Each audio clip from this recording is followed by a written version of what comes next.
ఉనికి నిలబెట్టుకుని అధికారం తీసుకు అడుగులేసింది. మా సంజయ్ గారు చేసిన దాన్ని అదంతా కూడా లబ్ధి ఎవరికి చేసిందంటే రేవంత్ రెడ్డి గారికి వెళ్ళిందన్నమాట. ఆయన కూడా ఆ పోరాటంతో వచ్చింది. ఇప్పుడు గవర్నమెంట్ ఫామ్ చేసి సంజయ్ గారే ఒప్పుకున్నారు కదా రేవంత్ రెడ్డి నాలాగా ఫైటర్ అని. ఫైటర్ అదే చెప్తున్నాను కదండి. మేము చేసిన బీజేపీ సంజయ్ గారు చేసిన అన్నీ కూడా ఆయనకు బెనిఫిట్ అయినాయి. రేవంత్ రెడ్డి ఇప్పుడు అయ్యారు. మనం ఏంటంటే 5 సంవత్సరాలు రేవంత్ రెడ్డి గారు రాజశేఖర రెడ్డి గారు చేయాలని కోరుకుందాం. కానీ ఇక్కడ ఏంటంటే ఈ కాంగ్రెస్లో కుమ్ములాటలు ఎక్కువ మొదటి నుంచి ఉన్నది. రాజశేఖర రెడ్డి రేవంత్ రెడ్డి గారిని 2 సంవత్సరాలు మించి చేయనివారు అంతకన్నా. ఎందుకంటే మళ్ళీ మనం ఎప్పుడంటే ప్రతిదానికి ఏం డిసిషన్ తీసుకోవాలో వీళ్ళు ఢిల్లీ వెళ్ళవలసిందే. ఇప్పుడు ఢిల్లీ ఫ్లైట్ ఛార్జీలు ఎక్కువ అవుతాయి. ఇంకంతా ఇప్పుడు స్పెషల్ ఫ్లైట్లో ఉండాలి. ఇక ప్రతిదానికి ఏదైనా డిసిషన్ తీసుకోవాలా, కామన్ తీసుకోవాలా, ప్రతిదానికి కొంత బడ్జెట్ స్పెషల్ ఫ్లైట్లకే కేటాయించాలి. ఢిల్లీ వెళ్ళటం, అక్కడ అధిష్టానం ఓకే అన్న తర్వాత చేసుకోవటం, అన్ని రకాలుగా ద్వారాలు తెరుచుంటాయి కదా. అవును, ఎవరే ద్వారాల నుంచి వస్తారు. ఫ్రీ బాట్స్ ఎమ్మెల్యేలు అందరూ. ఇప్పుడు లాస్ట్ టైం ఏంటంటే సోనియా గాంధీ స్పీకర్ని ముఖ్యమంత్రిగా అనౌన్స్ చేయమంది. స్పీకర్ అంటే ఆవిడ ఏమనుకున్నది, సురేష్ రెడ్డి అనుకున్నది. కేరా చూస్తే ఇక్కడ సురేష్ స్పీకర్ అవ్వడం, కిరణ్ కుమార్ రెడ్డి సీఎంగా ప్రమాణ స్వీకారం చేశాడు. అవి ఏంటిది చిదంబరం చేసిన మా మిల్క్ బండ్ అంటే అంత అవగాహన లోపం, అంతే. వాళ్ళకి ఏంటి తెలియదు కదా. గాంధీ ఫ్యామిలీ అంటే ఇంకేం ఇప్పుడంటే రాహుల్ గాంధీ వచ్చి రేవంత్ రెడ్డి దగ్గర కాబట్టి ఇట్లా జరిగిందన్నమాట. ఏంటంటే ఈ రకంగా చూసుకుని వెళ్తే ఎట్టి పరిస్థితుల్లో కూడా 2 years మించి ఉండరు. మీరు రాసుకోవచ్చు కూడా. ఎందుకంటే ఉన్నవారు చేయనివారు కూడా ఇసుకెత్తి అయినే నమస్కారం పెట్టి వెళ్ళిపోయే పరిస్థితి తీసుకొచ్చేస్తారు అన్నమాట. ఈ రకంగా ఉంటుందన్నమాట. ఇది కాకుండా నెక్స్ట్ మీరు జగన్మోహన్ రెడ్డి గారు ఆ ప్రభుత్వం సంకలు కొట్టుకుంటున్నారు అని నిజంగా చెప్పాలంటే జగన్మోహన్ రెడ్డి చాలా భయస్థుడు. పైకి గంభీరంగా కలిపినా భయస్థుడు అన్నమాట. ఆయన పబ్జీ ఆడుకుంటాకే టైం సరిపోద్ది. ఇప్పుడు ఏంటంటే మా నరేంద్ర మోడీ గారు పథకాలు 60 to 84% ప్రతి పథకం ఆయన డైరెక్ట్ లబ్ధిదారులు చేయటంలో వచ్చేసింది. కాబట్టి అక్కడ 2 చోట్ల కూడా పరిపాలన ఎలా చేసుకున్నా హైవేస్ అన్ని రోడ్స్ వేస్తారు. ఇన్నర్ రోడ్లు ఎక్కడ ఉండవు. పరిపాలన అస్తవ్యస్తం అయిపోయింది. ఇక్కడ ఎలా దిగిపోయాడో అక్కడ కూడా ఆయన దిగిపోతాడు. పైన స్టార్ట్ అయిందన్నమాట. డిఫరెంట్ కూడా సార్ అమర్ గారు చెప్పినట్టు కూడా ఇక్కడ కేసీఆర్ గారికి ఇంకా ఒక 39-39 స్థానాలు వచ్చినాయి. సిటీలో ఏంటంటే సిటీలో మన డెవలప్మెంట్ చూసాం, బాగుంది. కేటీఆర్ గారి మీద కేటీఆర్ గారికి యూత్లో కొద్ది అభిమానులు ఉన్నారు కాబట్టి సిటీ అంతా కూడా బీఆర్ఎస్ గెలుచుకోగలిగింది. ఇక్కడ ఏంటంటే బీజేపీ బీఆర్ఎస్ అన్న ఊళ్ళో అన్నీ కూడా కాంగ్రెస్ బాగా తీసుకెళ్ళగలిగింది కానీ కాంగ్రెస్ గెలగలిగిందన్నమాట. అంచేత ఇక్కడ భయం ఆయనకి పట్టుకుంది. 2 పార్టీలు ప్రతి ఒక్కరికి భయంతోనే ఉన్నారు. అలాగే మనం కోరుకునేది ఏంటంటే 5 సంవత్సరాలు సుస్థిర పాలన అందివ్వాలని. అలాగే మా బీజేపీ పార్టీ కూడా వాళ్ళకి సపోర్ట్ చేస్తుంది. పరిపాలన విధంగా ఏదైనా అవసరం వచ్చిన అలాగే మా మంచి ప్రతిపక్షంగా కూడా వ్యవహరిస్తాం. బీజేపీ నుంచి ఎవరన్నా పోయే ఛాన్స్ ఏమైనా ఉంటుందా? మా దాంట్లో అలా ఉండదు కదండి. అసలు సమస్య లేదు. ఇప్పుడు మనం చూడవలసిన బీఆర్ఎస్ నుంచి అటు వెళ్తారా? లాస్ట్ టైం ఏంటింది కాంగ్రెస్ నుంచి అంతా బీఆర్ఎస్లోకి వచ్చారు. ఇప్పుడు బీఆర్ఎస్ నుంచి కాంగ్రెస్లోకి వెళ్తారా? లేకపోతే ఒకవేళ కాంగ్రెస్ కొన్ని రోజులు పోయిన కాంగ్రెస్ మళ్ళీ బీఆర్ఎస్కి వస్తారని వెయిట్ చేయాలి. మనం ప్రభుత్వం ఏర్పాటైన తర్వాత జరిగిపోయి అన్ని 2014 బీఆర్ఎస్ ప్రభుత్వం ఏర్పడిన తర్వాత లక్ష్మణ్ గారు ఇక్కడ ఏదైతే తెలుగుదేశం పార్టీ తరపున ఎమ్మెల్యేలు ఎవరైతే ఉన్నారు గెలిచారో, జూబ్లీహిల్స్ కానీ, సనత్ నగర్ కానీ, కూకట్పల్లి కానీ, వీళ్ళందరూ కూడా శేర్లింగంపల్లి కానీ వీళ్ళందరూ కూడా వరుసపెట్టి బీఆర్ఎస్లోకి వెళ్ళారు. ఇప్పుడు వీళ్ళందరూ మళ్ళీ కాంగ్రెస్లోకి రారని చెప్పి గ్యారంటీ వీళ్ళందరూ రేవంత్ రెడ్డి ఫ్రెండ్సే కదండి. అవును, వీళ్ళందరూ కలిసి తెలుగుదేశంలో పనిచేశారు కాబట్టి అప్పుడు వీళ్ళు ఎవరు ఎమ్మెల్యేలు అవ్వాలా. వీళ్ళు ఎప్పుడు రేవంత్ రెడ్డి గారిని విమర్శించింది కూడా లేదు. అంచేత ఏంటంటే మా నియోజకవర్గ అభివృద్ధి కోసం మేము వెళ్తున్నాం అని చెప్పి వెళ్ళిపోతారు అన్నమాట. అంతే తప్ప వీళ్ళు మళ్ళీ అధికారం ఎక్కడ ఉంటే అక్కడ ఉండాలి. వీళ్ళకి ఏంటంటే రియల్ ఎస్టేట్ చేసుకోవటం ఇవన్నీ కూడా ఉండాలి కాబట్టి, చేతిలో ఉండాలి కాబట్టి వెళ్ళిపోయి వీళ్ళ పనులు ఆల్రెడీ సగం పనులు చేసుకుని ఉంటారు. సగం అక్కడ ఇప్పుడు గాంధీ గారు ఉన్నారు, అన్ని ఆరోపణలే. గోపీనాథ్ ఉన్నాడు, అన్ని ఆరోపణలే. ఈ ఆరోపణలని దాన్ని కంటిన్యూ చేసుకోవడం కోసం ఇప్పుడు ఆల్రెడీ ఒక ల్యాండ్ ఆక్రమించుకున్నాను, దాన్ని సగం చేసుకుని ఉంటారు. మిగతా దానికోసం చేసుకుంటే కంపల్సరీగా అధికారం కావాలి కదా. అందుచేత బొక్కలన్నీ బయటకు వస్తాయన్నమాట. ఈ బొక్కలన్నీ పూడ్చుకోవటానికి అక్కడికి వెళ్తారన్నమాట. సో రేవంత్ రెడ్డి గారికి కూడా తనకి అంటూ ఒక బలమైన టీం ఉండాలి, కాపాడుకోవాలి. అంటే ఇప్పుడు రేవంత్ రెడ్డి గారికి 64 సీట్లు ఉన్నాయి. ఇప్పుడు ఫస్ట్ గెలిచినప్పుడు కేసీఆర్ గారు 66 సీట్లు ఉన్నాయి. 66 సీట్లు కూడా ఎక్కడ డిస్టర్బ్ అవుతుందా, అప్పుడు హరీష్ రావు గారు వర్గం అనే టైప్లో ఉండేది. గౌగా తెచ్చుకుని పెట్టుకున్నాడు మన బలంగా. తర్వాత నెక్స్ట్ 90 చిల్లర వచ్చినాయి కాబట్టి హ్యాపీగా వెళ్ళిపోయాడు. తర్వాత ఆయన ఎక్కడ ఏ ఉండకూడదు తెచ్చాడు మనం. ఎందుకంటే బలమైన ప్రతిపక్ష ఉంటే కనుక పరిపాలన సజావుగా సాగుద్ది. అది లేనికుండా చేసాడు కాబట్టి కేసీఆర్ గారు అంత నియంత్రిత పోకడం వల్ల అతను చాలా ఇబ్బంది పడి ఈ రోజుని అందరూ కూడా ఆ నియంత్రిత పోకడిని స్వస్తి పలికారన్నమాట. ఇది రైట్. మనతోటి డాక్టర్ వేణుగోపాల్ రెడ్డి గారు, రాజకీయ విశ్లేషకులు. వేణుగోపాల్ రెడ్డి గారు, good evening sir. Good evening అండి. మొత్తానికి తెలంగాణ రాష్ట్రానికి కొత్త సీఎం రేవంత్ రెడ్డి గారు అవబోతా ఉన్నారు.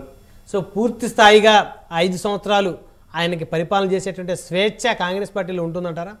లేకపోతే ఇప్పుడు లక్ష్మీనారాయణ గారు చెప్పినట్టు ప్రతి నిర్ణయాన్ని కూడా స్పెషల్ ఫ్లైట్ వేసుకుని ఢిల్లీ వెళ్ళి ఢిల్లీ దగ్గర నుంచి అప్రూవల్ తీసుకొని అమలు చేయాల్సిన పరిస్థితి ఉంటుందా? సోదరులు లక్ష్మీనారాయణ గారు చెప్పినట్టుగా ఉండొచ్చు, అలాంటి అవకాశం కూడా ఉండొచ్చు. వాళ్ళ పార్టీ కూడా అంతే కదా, బీజేపీ కూడా అంతే కదా. ఆయనే చెప్తున్నారు.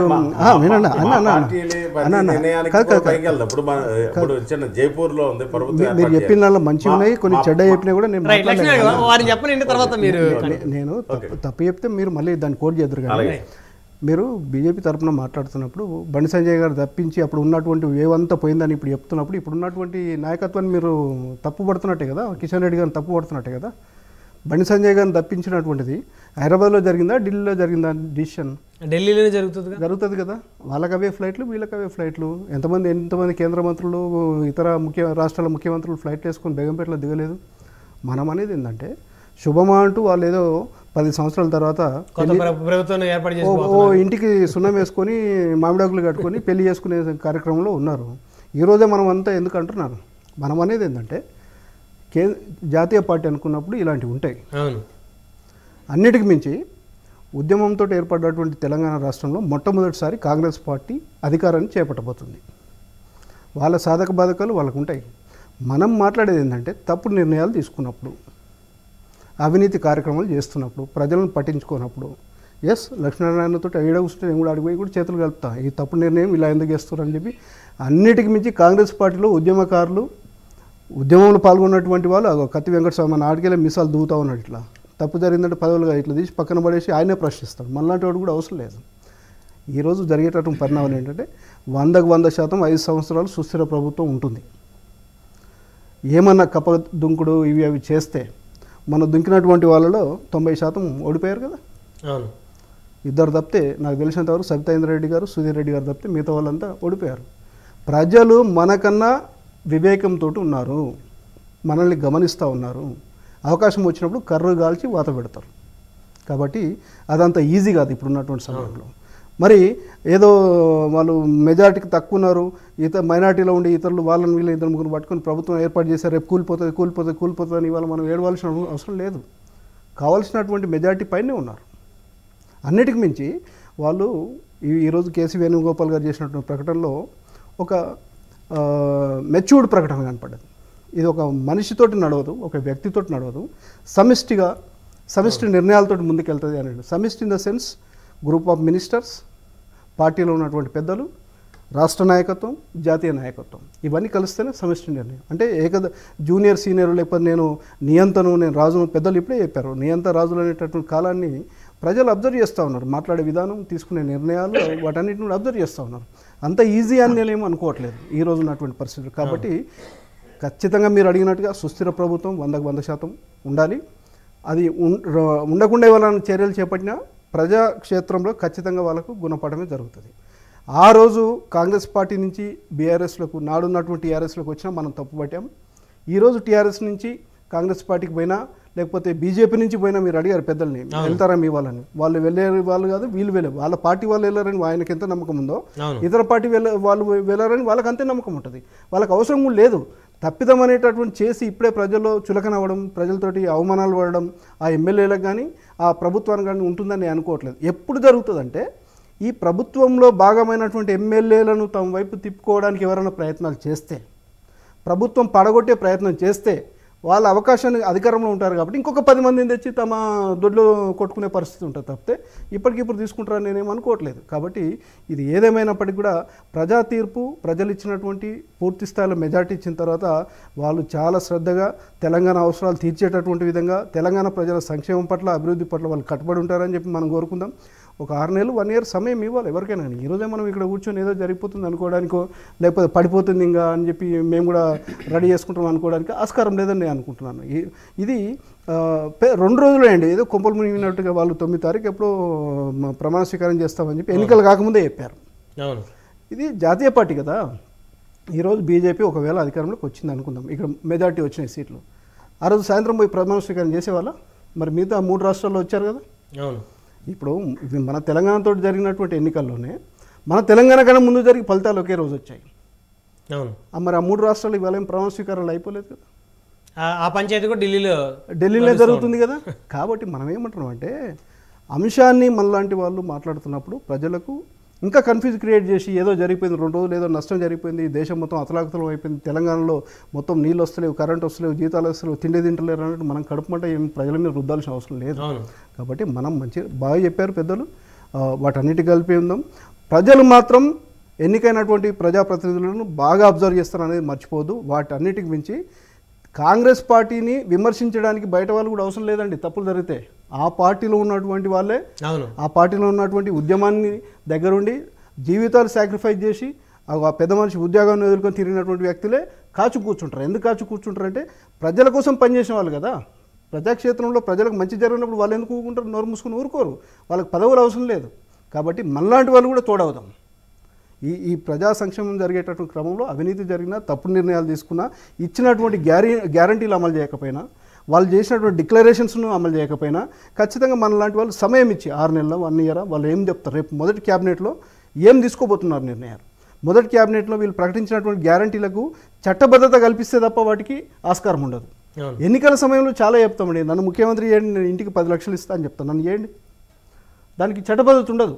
క్యాబినెట్లో కౌన్సిల్ ఆఫ్ మినిస్టర్స్ కూర్చొని దానికి చట్టబద్ధత కల్పించాలని నేను కోరుకుంటా ఉన్నాను.